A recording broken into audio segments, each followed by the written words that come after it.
State and Counterrevolution by Karl Korsch. 1. More than any preceding period of recent history, and on a much vaster scale, our period is a time, not of revolution, but of counter-revolution. This is true whether we define this comparatively new term as a conscious counteraction against a preceding revolutionary process, or whether we describe it, as do some Italians and their ideological forerunners in pre-war France, as an essentially, quote, preventative revolution, end quote. It is counteraction of the united capitalist class against all that remains today of the results of the first great insurrection of the proletarian forces in war-torn Europe, which culminated in the Russian October of 1917. At the same time, it embodies a series of, quote, preventative, end quote, measures of the ruling minority against such new revolutionary dangers as have been most conspicuously revealed by recent events in France and Spain, and which are actually contained in the whole European situation, be it in, quote, red Soviet Russia or fascist Italy, Nazi Germany, or any of the old, quote, democratic countries. The heightened consciousness of the counter-revolutionary drive, in contrast to the merely conservative and reactionary tendencies, desire more than the curtailment of the workers' resistance to increasing suppression and pauperization. The common goal of such figureheads of the present-day European politics as Hitler, Mussolini, Daladier, and Chamberlain is the creation of conditions which will make impossible any independent movement of the European working class for a long time to come. To attain this goal, the leading statesmen in the so-called democratic countries of Europe are prepared to break every hallowed tradition, and to abandon every cherished, quote, idea of the past. To this objective, they will sacrifice not only, as they always have done, the freedom and welfare of their peoples, but even part of the privileges hitherto enjoyed by their own class. They are even willing to surrender some of the material and ideal advantages of their traditional positions, including personal dignity, in order to participate as minor partners in the benefits expected from the increased exploitation forced upon the workers by the new counter-revolutionary forms of complete political, social, and cultural enslavement. 2. The foregoing description deals with the general aspects of the present-day European counter-revolution as they have developed after the crushing defeat of every attempt to extend the revolution of 1917 and thus to furnish the new proletarian society in Russia with a suitable parallel environment in other European and extra-European countries, but all but the most willfully blinded partisans of the Communist Party recognize the fact that for a considerable time even the new workers' state emerging from the first proletarian victory, all but the most willfully blinded partisans of the Communist Party recognize the fact that for a considerable time even the new workers' state emerging from the first proletarian victory in Soviet Russia has ceased to possess an unequivocally revolutionary character. By a historical process which I shall tentatively describe as a gradual, quote, degeneration, end quote, the Russian state has abandoned more and more its original revolutionary and proletarian features. Through the comprehensiveness of its anti-democratic totalitarian development, it has often anticipated the so-called fascist characteristics of the openly counter-revolutionary states of Europe and Asia. Even today, the punishments meted out in Russia for the smallest deviations from prescribed patterns of conduct and opinion exceed in violence the measures applied against nonconformity either in fascist Italy or in Nazi Germany. On the international scene, the new Russian Commonwealth has increasingly participated in the game of imperialistic politics and military alliances with certain groups of bourgeois states against other groups of bourgeois states and contributed its full share to what in the highly deceptive language of modern bourgeois diplomacy is called a furtherance of, quote, peace, quote, collective security, and, quote, non-intervention. Thus, the leading bureaucracy of the so-called worker state has become irretrievably enmeshed in the counter-revolutionary aspects of present-day European politics.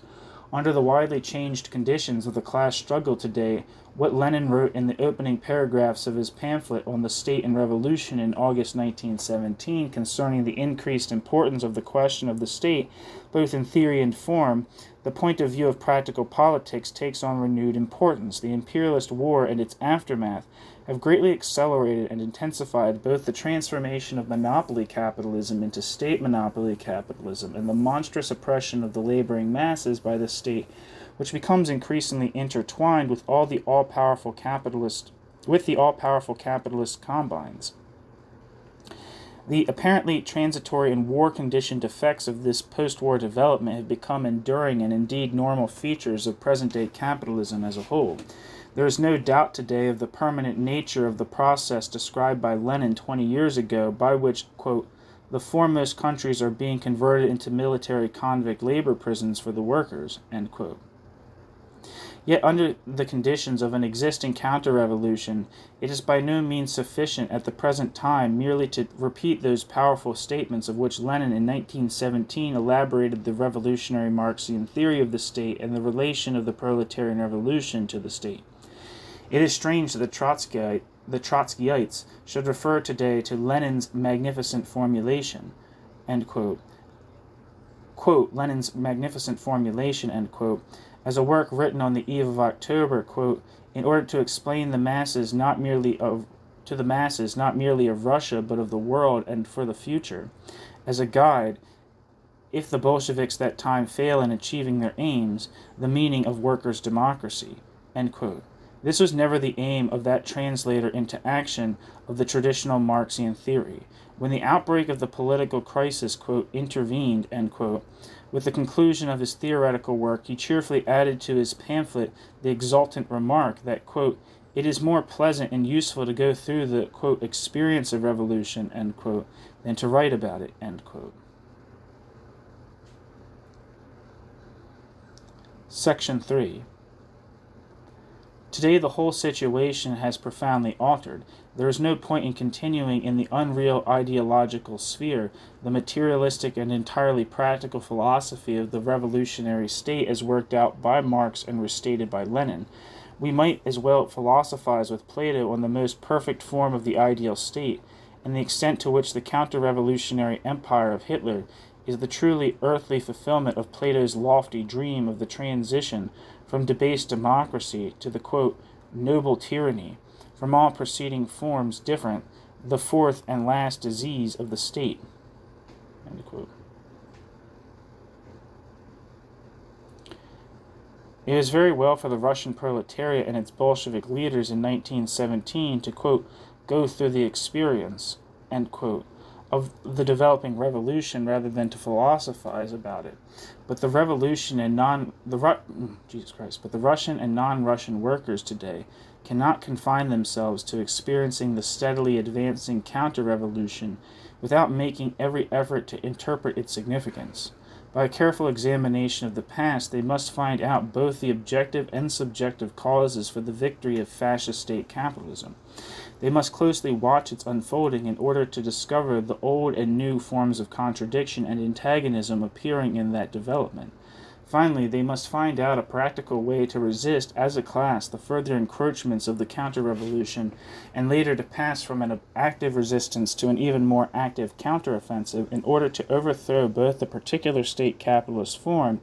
recently adopted and the general principle of exploitation inherent in all old and new forms of bourgeois society and its state power.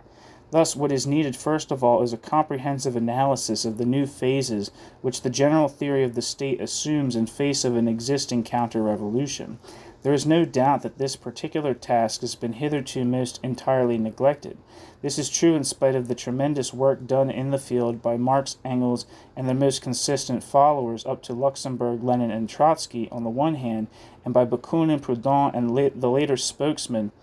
of revolutionary anarchism and syndicalism on the other. Section 4. Of course, there would be no need for a specific investigation into the counter-revolutionary state if the sweeping generalizations of the anarchists, that every state at all times, including the workers' state resulting from a proletarian revolution, is by its very nature opposed to the proletarian aims, is accepted. Yet this abstract principle did not prevent the great proletarian thinker Proudhon from acclaiming the coup d'etat of December 2nd, 1851, a historical victory of the social revolution. In looking back upon that first historical appearance of quasi-fascist counter-revolution following the failure of the French Revolution of 1848, there appears a striking resemblance between the recent utterances of some assumedly progressive and revolutionary writers on Hitler and Mussolini and the first reactions of practically all progressive schools, not excluding Marx and Engels, to the coup d'etat of Louis Napoleon in 1851. Just as on the news of the coup d'etat, the moderate bourgeois progressive ex-minister, Guizot, burst out into the alarmed cry, quote, "This is the perfect and final triumph of socialism," end quote. So Proudhon philosophized about the révolution sociale démontrée par le coup d'état du décembre. I don't know. No English translation there, so bear with me. Even Marx,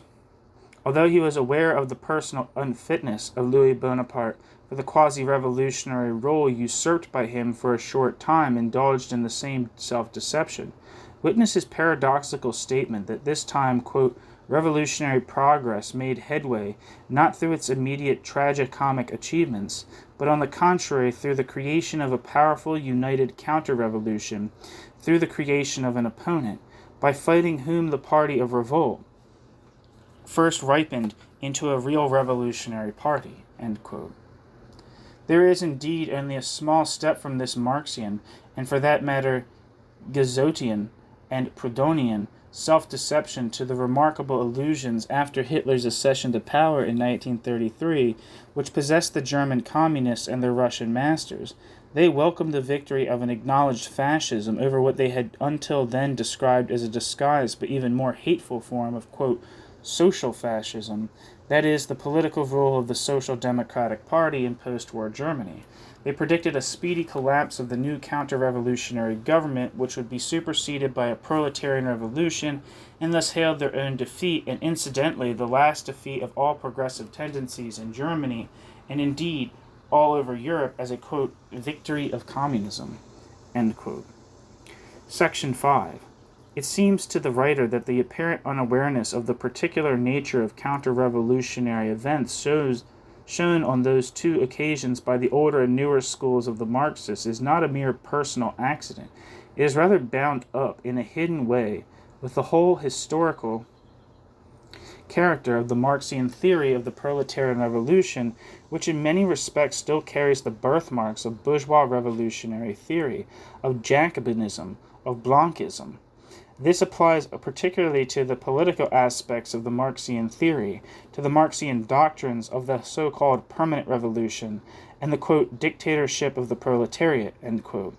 and to Lenin's doctrine of the leadership of the revolutionary political party before, during, and after the conquest of the bourgeois state, as embodied in the, quote, guiding principles on the rule of the Communist Party, end quote, adopted by the Second Communist World Congress of 1920.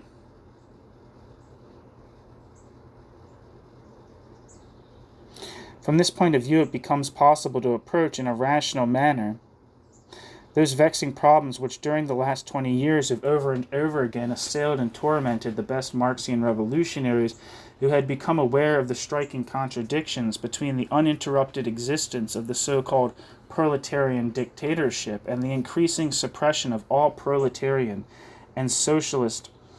nay, even of the most modest democratic and progressive tendencies in Soviet Russia. How did it happen that the workers' state emerging from the 1917 revolution in Russia was slowly, and without any, quote, Thermidor or, quote, Brumaire, transformed from an instrument of the proletarian revolution into an instrument of the present-day European counter-revolution? What is the reason for the particularly close resemblance between the communist dictatorship in Russia and its nominal opponents, the fascist dictatorships in Italy and Germany? Section 6. Within the limits of a short article, I cannot deal in detail with the factual side of the historical development. I merely wish to trace that uncanny ambiguity by which a revolutionary dictatorship contained, as it were, from the very beginning its possible future transformation into a counter-revolutionary state, and a corresponding ambiguity in the revolutionary Marxian theory itself.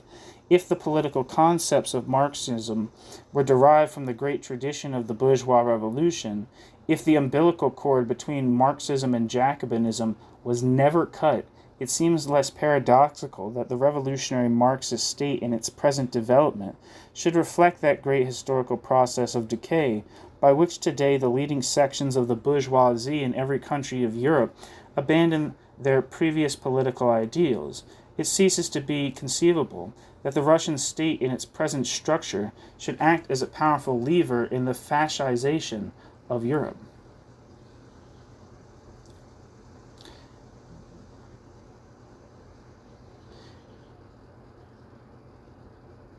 Nevertheless, this inherent ambiguity of the political doctrines of Marx contains in itself nothing more than an abstract possibility of that radical degradation. Just as the proletarian revolution, according to the materialistic principle of Marx, is not exclusively or primarily a consciously willed action of isolated groups, of parties, or even, quote, classes, end quote, so the present capitalistic counter-revolution is primarily the result of an objective economic development of society, though of course, neither a revolutionary nor a counter-revolutionary action will necessarily spring from the mere fact that it has become economically feasible. Thus, the real source of the actual transition of the revolutionary workers' state in Russia into its present counter-revolutionary condition cannot be found in any particularities of its political form, be it the principle of, quote, revolutionary dictatorship, end quote, itself, or for that matter, the dictatorship of a, quote, single party, as opposed... Oh, I don't know why I said quote, there's no quote there. Let me repeat. Thus, the real source of the actual transition of the revolutionary workers' state in Russia into its present counter-revolutionary condition cannot be found in any particularities of its political form, be it in the principle of revolutionary dictatorship itself, or for that matter, the dictatorship of a single party as opposed to the dictatorship of the revolutionary Soviets or of the proletarian, quote, class as a whole. We must rather look for the causes of this gradual metamorphosis of the political superstructure in the underlying economic development of the class forces. There is, according to this materialistic view, little wonder in the fact that the Russian workers' state could not maintain its original proletarian revolutionary character when, after the frustration of all revolutionary movements outside Russia, it was reduced to a mere driving belt, transmitting the curbing and destructive effects of capitalist world economy to the exceedingly small beginnings of a true socialist economy built up in Soviet Russia during the years 1918 to 1919, called the period of war communism. The really remarkable fact consists in the circumstance that just those new assumedly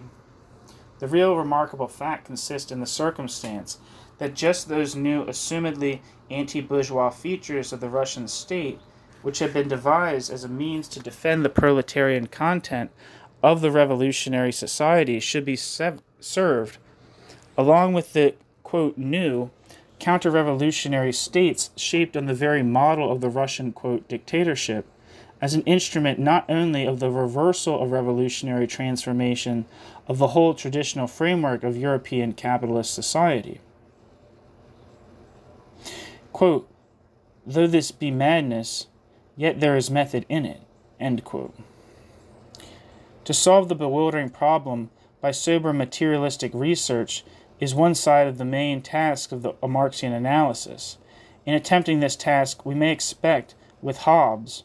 when in his Behemoth he retraced the course of the English Revolution and Counter-Revolution of 1640 to 1660, that we too, looking back as from Devil's Mountain upon the historical development of the last 20 years, shall have, quote, a prospect of all kinds of injustice and of all kinds of folly that the world could afford, and how they were produced by their damned hypocrisy and self-conceit.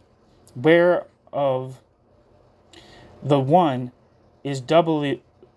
Jesus Christ.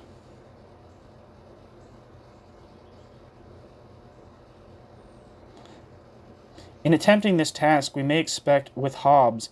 when in his Behemoth he retraced the course of the English Revolution and Counterrevolution of 1640 to 1660, that we too, looking back as from Devil's Mountain upon the historical development of the last 20 years, shall have, quote, a prospect of all kinds of injustice and of all kinds of folly that the world could afford, and how they were produced by their damned hypocrisy and self-conceit, whereof the one is double iniquity, and the other double folly, end quote. But at the same time, a full insight into the actions which then took place, and into, quote, their causes, pretensions, justice, order, artifice, and event, end quote.